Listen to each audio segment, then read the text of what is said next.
Bana mukono bana Kampala n'ebitundu ebyetooloddewo nze mbakoola emipiira emirungi kikwatagana ne batuleze emmotoka tewaliwolaga Aginox tires and batteries faba tusawana emipiira emirungi gyonna giriko warranty ya mwaka so tusanga bifo bibiri tulina mebaga wa Shell Chagwe oba Shell Agip abamu gye bita Shell Sina Supermarket oba wali ku Jomayi enamavu. Abakugu mu byobulamu balawudde abasajja okukomya okuganza obuwala obuto ennaku zonga abamu batandise okukola nga kino bagamba kiviiriddeko akawuka ka Mukenenya okusaasaana ennyo mu ggwanga lino okubanga bangi baseddu buto balowooza buno obwana bwe bulamu okukakkana nga babusiize akawuka ka siriimu. David Muwonge agamba essira basaba baliteeke ku baana ab'obuwala abalina emyaka 8 okutuuka ku 24 okubanga ennaku zino abasajja abakulu babaganza nnyo nga basuubira bo bwe bakyali abalamu ekiviiriddeko akawuka ka siriimu okusaasaana mu ggwanga nekiriitirira. Tutajetinze abaana bano olwaleero emyaka 17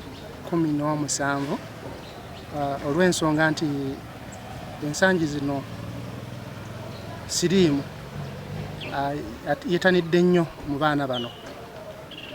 Ojja kwesanga nga ne disitulikiti ezimu siriimu ono abaana bano abakoze ki abalimu olw'abantu abakulu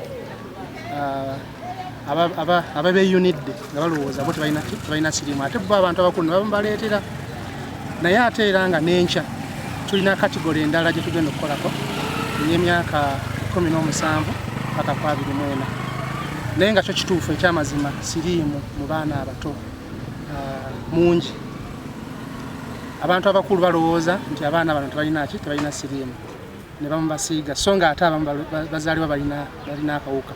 So twagala olwaleero abaana bano tubabuulire tubasomese butya bayinza okwewala siriimu. Okusinzira ku Dr. Rosemary Nakijoba lecturer ku Muteesa One Royal University agamba ennaku zino abasajja batalina nsonyi beefuniridde nnyo okulaba nga baganza abaana abawala abali wansi w'emyaka 24 okutuuka ku 8 nga kino kigenda okuleeta obulabe nnyo eri eggwanga okwongera okusaasaanya akawuka ka siriimu. Sifa abali wano naye be muwulire oba be mulaba abaana abato emyaka 8 baba batandika dde ebyaki ebyokwegadanga ku myaka egyo obulamu bwo oba obutadde mu majiga. Ate era okunoonyereza ne kulaga nti abaana wakati w'emyaka 15 ne 19 abasinga baba baafuna dde embuto oba nga baazaala.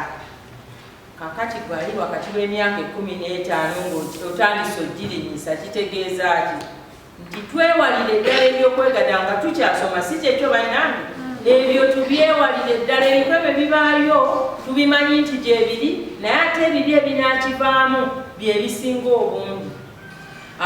Omusajja akulimbye oba omuvubuka akulimbye ofunye olubuto oli wakati w'emyaka 15 ne 19 ate n'omuntu afunye olubuto odiba bubi. Ennaku zino oli ne bw'abanga anoonya muntu wamukolerako mirimu waka buli omwagamba ow'omwana tondeetera. Nakyo bagamba ennaku zino abantu bannyo balina Mukenenya ey'okubanga bamira eddagala ng'eddagala lino libaviirako okuweweeza emibiri bannyo ne basigala nga banyirira ng'abantu abasinga basala nnyo okubetanira nga basuubira tebalina akawuka ka Mukenenya n'alabula abantu bonna okulaba nga tolina kwegatta na muntu yenna okusooka okumukebeza. Kakati ennaku zino mukimanyi bulungi nti abalwadde baffe ababulwadde bwa Mukenenya bali ku ddagala. Biri byaggwawo byogamba nti omuntu oyo ng'ayiyo olutulututtu yenna ng'ayina amabwa ng'ayina kisipi siriimu alabika akola ki? Ennaku zino ndowooza mukimanyi bulungi oyinza n'obutamanya nti omuntu ono wa bulwadde bwaki kubanga abantu bali ku ddagala naye mmwe mwagambye nti siriimu bwakwata takola ki? Tawola. Eddagala liweweezaako buki? Buweweeza. Kakati babeera ku ddagala omuntu bw'aba alya bulungi n'anyirira gwe bw'osanga yeegiriisa yeekiboota ati ng'ogamba awo etalina siriimu nga najja alimbalimba gwe akaana akakyali akato akatanneetuuka ogenda okukkakkana nga ate nawe obulwadde bukoze ki? Bukutte. Bingi nnyo betuyinza okwogera ku siriimu lwakuba tusobola nabimalayo ne betutuula olunaku lwonna lulamba naye kati kyenjagala tuseeke siraffe nga ffe abaana ab'emyaka gyaffe abatudde wano omanyi sirimu bwe tuba tumwogerako okuva lwe tatandise ne kumakya tumwogerako nga twogera ng'ali ewala ennyo okuva ku ki kuffe nti ati abalwadde bwa sirimu bw'alwala ayagala asiige abamu bw'abeera ku ddagala agamba nze nedda muntegeera naye leero twagala twefumiitirize ku sirimu naye nga twefumiitirizanga ffe mu myaka gyaffe. Kaffe okwanisa akawuka ka Mukenenya atandikidde ddala n'amaanyi mu ssaza ly'e Kyaggwe era nga muno mwetabiddwamu okutendeka abawala abawera ddala 6 okulaba nga batalaga disitulikiti y'e Mukono n'e Buyikwe nga basomesa abavubuka okulaba engeri bayinza okwewalamu siriimu. Wano basse wansi ne mu babbooda abakolera mu kibuga ky'e Mukono ne bagamba nabo balina okubeera abasaale okulaba nga balwanisa akawuka kano. Okusinzira ku mukulu Aliet Ssentongo okuva mu TASO agamba ababbooda be bantu abasookerwako era nga batambuza abantu bangi abamu ne batandika n'okubakwana ekiviirako kano akawuka okweyongera okusaasaana. Tuinvolvinze ababoodaboda kubanga ababoodaboda be bakoze omulimu omunene ogw'okutambuza abantu mu nsi yonna ate n'ekirala okuba nti omwaboodaboda ye muntu asookerwako woba ovudde awaka tonabagenda ku mulimu omwana tonabagenda ku ssomero tonabagenda kukola owaboodaboda yasinga okukola ki yasinze gwe mukutu ogusinze okutambuza abantu bonna n'olwekyo twenfasizinze nti omuntu wa boodaboda yaba asooka okukola ki okufuna information eno okendeza obulwadde bwa Mukenenya. Abamu bagamba mubadde basaale nnyo okulaba nti temuyambye baana n'abantu bana naye tekiri Kyaggwe njagala abavubuka abaffe aba boodaboda ab'eKyaggwe ng'omuvubuka wayanjudde mu maaso ga minisita mugenda kubeera babaka baffe mu kulwanyisa akawuka kaki engeri eno mwe mugenda kuba babaka kubanga abaana baffe abakola omulimu guno ogwa boodaboda mu Kyaggwe bangi nnyo mwabaliwo kakati mugenda kubeera babaka mugenda kusaasaanira gundi stages zaffe nga mukozesa obubaka obuli ku jakiti zaffe zino zigenda obaweebwa. Mu misomo gino kiki kye tugenderedde nammwe abali wano muli bazadde abaana ab'obuwala bingi bibamalamu naye babanguddwa olunaku lwaleero okubaako emirimu gy'omu mutwe gye basobola okukola okulaba nga tebagenda mu bikemu ate naffe abasajja tusaanidde okulaba nga abaana abo tubataasa tutya bw'oba ogenda kwegatta yambala akapiira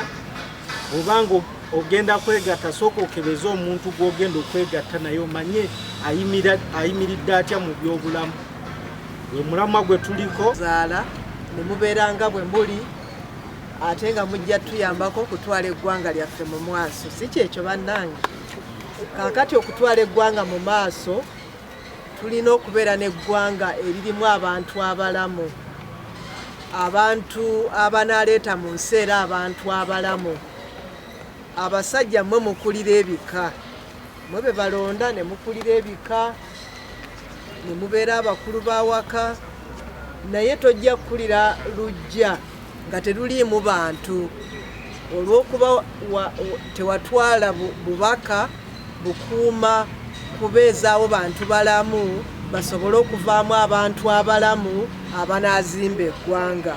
Mutegedde bannange bwe bukulu bwa kino mumanyi olugendo nti ekiri atabaala kyekiri anaasigadde eka.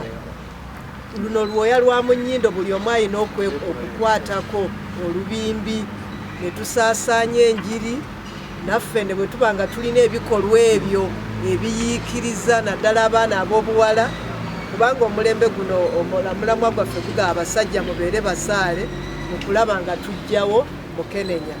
Bw'waba waliyo abalina ebikolwa ebyo nga talabamu mukyala kumulaba nti nno yajja y'omu kuba n'atwala eggwanga mu maaso abikomye ng'awa enjiri eno. Bo abavuzi ba booda n'abantu abalala beetabye mu musomo guno bagamba enjiri bagala gitwala mu bannaabwe balabe nga akawuka ka Mukenenya kalekerawo okusaasaana. Abavuzi ba booda bawadde kondomu okulaba nga bazikozesa okusobola okwewala okukwatibwa akawuka ka Mukenenya. Nsobola okuba advisinga on how to prevent HIV/AIDS nga ogoberedde emitendera gino wammanga.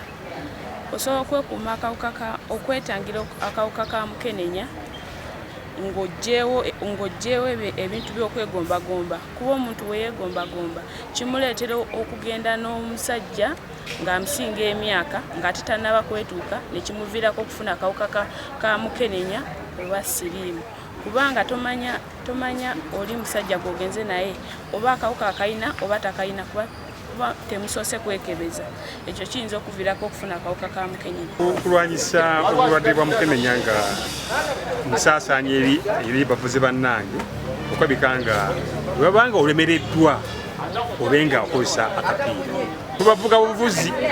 bavuga buvuzi naye byakikola ki tokomaawo naye nga obanga olemereddwa akapiira kaba kasobola okuyamba naye oba olina okukakozesa obulungi era ngenda kubasomesa engeri gyebakola ki gyebakozesaamu. Obwakabaka butuwadde nnyo butubeereddewo nnyo ebbanga ddene nga butubeerawo kubanga twali tuli bubi naye mu kaseera kano tutandise okuvaayo okutegeera nti buno Obwakabaka bukola ki butwagala nnyo era butubeerawo nnyo mubulamu. Ngenda mulwanisa mukulu. Mugenda kumulwanyisa mutya siriimu tugenda kumulwanisa nga twambala emipiira nga twejjako omusaayi bwetulina okukola paka nga bwefume buli munange gwenaotuuka mumupiira buli gwotuukako olina omumupiira paka tugenda okulwanyisa siriimu.